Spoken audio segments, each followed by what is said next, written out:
نکل جائے گی تو ہیبت ایمان اور اسلام تمہارے دلوں سے نکل جائے گی۔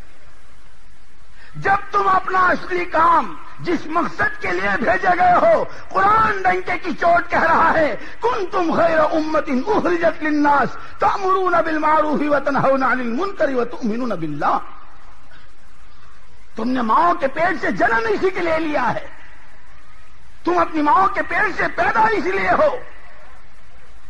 جتنے تمہارے نبی اونچے ہیں نبیوں میں، اتنی یہ امت اونچی ہے تمام امتوں میں، لیکن تمہاری اونچائی کی بنیاد تمہارے بڑے مکانات نہیں ہیں، تمہارے لمبے چوڑے زمیندارے نہیں ہیں، تمہارے بینکوں کی بینک بیلنس نہیں ہے، تمہاری خیریت، تمہاری اونچائی تمہاری اس کام کی وجہ سے کہ تم خدا کی مخلوق کو بھلی باتوں کا حکم کرو گے، برائی سے بچاؤ گے۔ اپنی شخصی زندگی وتؤمنون باللہ، یہ نہیں کہ سارے جہاں کا درد و غم اپنے جہاں سے بے خبر، یہ سدھر جائیں وہ سدھر جائیں، یہاں مسجد وار جماعت بن جائے وہاں جماعت چلی جائے اور اپنے معمولات سے بے خبر، ساری دنیا سچی بن جائے سوائے میرے، سارے جھوٹے توبہ کر لیں سوائے میرے، سارے شرابی شراب چھوڑ دیں سوائے میرے۔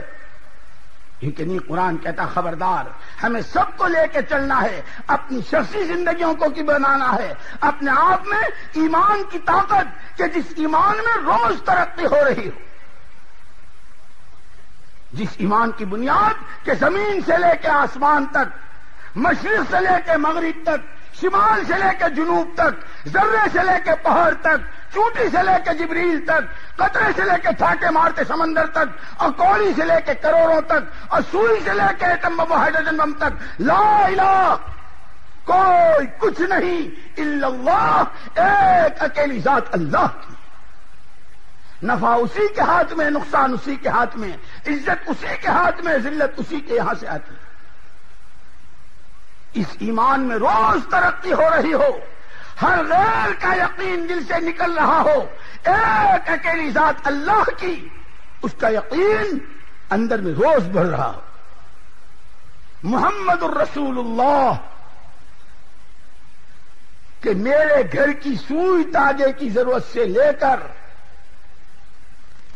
میرے جنت کے داخلے تک میری زندگی کی جتنی نشو و فراز، جتنی اونچ نیچ، جتنے مسائل سے دو چار ہونا، ان تمام میں کامیابی کی راہ صرف اور صرف محمد صلی اللہ علیہ وسلم کے اعمال ہی میں ہے۔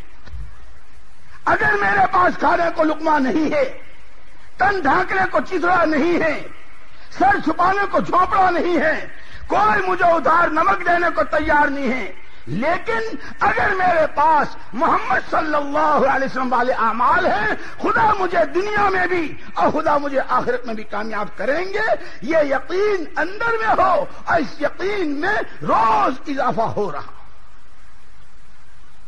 کہ پھر اعمال کی طرف طبیعت چل رہی ہو۔ یہ جو اعمال سے طبیعتیں گھبرا رہی ہے، تعلیم سے طبیعت گھبرا رہی ہے، گشت سے طبیعت گھبرا رہی ہے، تسبیح پڑھنے سے طبیعت گھبرا رہی ہے، اللہ کے راستے میں نکلنے سے طبیعت گھبرا رہی ہے، سود چھوڑنے سے طبیعت گھبرا رہی ہے، یہ اس لیے ہے کہ ابھی ہمیں اعمال کا چسکا لگا نہیں ہے۔ جب چسکا لگ جاتا ہے اس راستے کا، وہ مامون رشید کا بیٹا ابراہیم جسے چسکا لگا تھا، وہ شاہی کھاٹوں کے ساتھ رہنے والا، ایک دن اپنے بالا خانہ میں بیٹھا ہوا دریا کا منظر دیکھ رہا ہے، سامنے دریا بہ رہی ہے، ٹھنڈی پھینی ہوائیں چل رہی ہے۔ عجیب منظر دیکھا کہ ایک آدمی آیا وہاں، اس کے ہاتھ میں ایک تھیلا سا ہے، اس نے تھیلے میں سے کٹورا نکالا، دریا کی طرف بڑھا، اس کٹورے میں پانی لایا اور اپنی جگہ آ کے بیٹھ گیا۔ پھر اس تھیلے میں سے ایک کپڑا سا نکالا، انگوچھا سا، بیٹھ کے اب اس تھیلے میں سے روٹی کے ٹکڑے نکالے، کچھ روکھے کھائے، کچھ پانی میں بھگو کے کھائے۔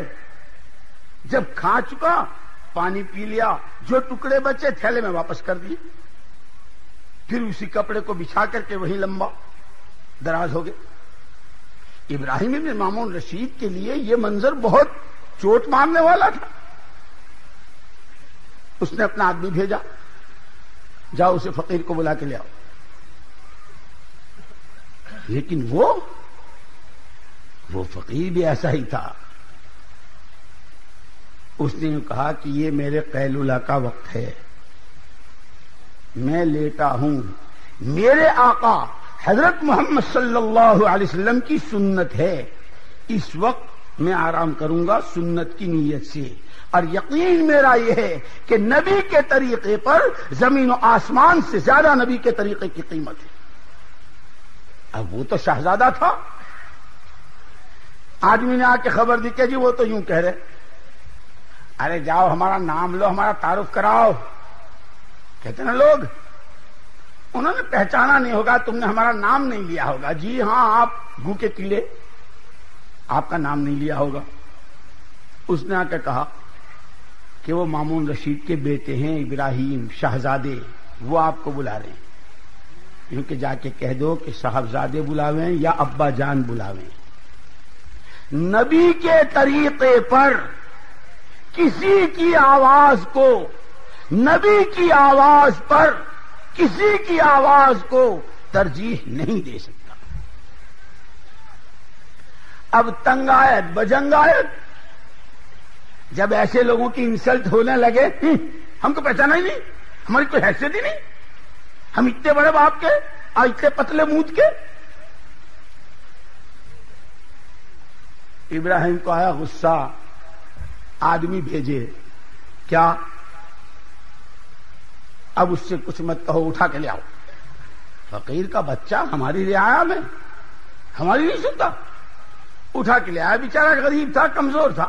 آیا ابراہیم ابن مامون الرشید کے سامنے کھڑا ہو گیا. جی حضور، کون ہو؟ کہاں رہتے ہو؟ کیا کرتے ہو؟ یہ کیسے کھانا کھایا؟ وہ ٹکڑے کیوں واپس کیے؟ بڑوں کے یہاں سوالات کی بھرمار بہت ہوتی، جسے کچھ کرنا دھرنا نہیں ہوتا نا. من صاحب ایک بات پوچھ لوں؟ من صاحب ایک ارے کیا بات پوچھتا ہے؟ کہتے کہتے تھک گئے اور سارے، کہتے کہتے تھک گئے اور سارے قبروں میں چلے گئے. ہفتے کی 2 گشتیں کر، مہینے کے 3 دن دے، روزانہ تعلیم میں بیٹھ، گھر میں تعلیم کر، صبح شام کی تلاوت کر، صبح شام کی تسبیحات پڑھ، روزانہ قرآن پڑھ. کیا پوچھے گا تو مسجد وار جماعت کو 2.5 گھنٹے میں کیا کریں اور گشت کیسے کریں اور تعلیم کتنی دیر کریں؟ تو ہی نہ چاہے تو بہانے ہزار ہیں. یہ تو سب نہ کرنے کی باتیں ہیں. کتنا کھول کھول کر کام کی ضرورت کو، کام کی اہمیت کو، کام کے فوائد کو، عالمی پیمانے پر اس کی افادیت کو، اس کے نتائج کو دنیا اپنی آنکھوں سے دیکھ رہی ہے. اس کو تو یہ کام کرنا کیا فرض عین ہے اور کیا واجب ہے یا فرض کفایہ ہے، سنت موقدہ ہے، سنت غیر موقدہ؟ کرنا نہیں ہے، یوں کہو نا سیدھے سیدھے. وہ مامون رشید کے بیٹے نے، ابراہیم نے سوالوں کی بھرمار کر دی. کون ہو؟ اللہ کا بندہ. کہاں رہتے ہو؟ اس کی زمین پر. کیا کرتے ہو؟ مزدوری کی تلاش میں نکلتا ہوں. یہ کیا کیا؟ اس پر اس نے کہا کہ میری ایک بیوہ ماں ہے، ایک میری بہن ہے، جوان ہے، ابھی شادی نہیں ہوئی. میں مزدوری کی تلاش میں نکلتا ہوں. روٹی روزی کا مسئلہ اتنا کمزور ہے تو میری ماں اور میری بہن چونکہ پردے کا بھی مسئلہ ہے، اس لیے وہ گھر پر رہتی ہیں. چونکہ تنگی ہے اس لیے وہ دن بھر روزے سے رہتی ہیں. میرے انتظار میں رہتی ہیں کہ اگر کچھ کما کے لے جاؤں گا تو کھا لیں گے تینوں ماں بیٹے. یہ ٹکڑے کیا ہیں؟ ان کے جو گھر میں بچتے ہیں اس کو میں لے کر کے پتہ نہیں دوپہر کہاں ہو، شام کہاں ہو. تو یہ وہی بچے ہوئے روٹی کے ٹکڑے ہوتے ہیں، کچھ بھگو کے کھا لیتا ہوں، کچھ روکے کھا لیتا ہوں. پھر بچے ہوئے تھیلے میں کیوں ڈالتے ہو؟ کیونکہ بچے لیے ہوئے تھیلے میں اس لیے ڈالتا ہوں کہ واپس جب جاتا ہوں افطاری کا ان کا وقت ہوتا ہے. تو یہی میری ماں اور میری بہن کی افطاری بھی ہے، اور اگر اس میں سے بچ گیا تو یہی میری ماں اور بہن کی سحری بھی ہے. کب تک ٹھہرو گے؟ کیا کرو؟ بھائی صاحب معاف کر دو، میں مزدور آدمی، مجھے کام ڈھونڈنا ہے. تم تو فارغ البال، تمہیں تو کچھ کرنا ہے نہیں، مجھے میری چھٹی کرو. یہ کہہ کے وہ چلتا بنا. خامخواہ میرا وقت ضائع کرتے.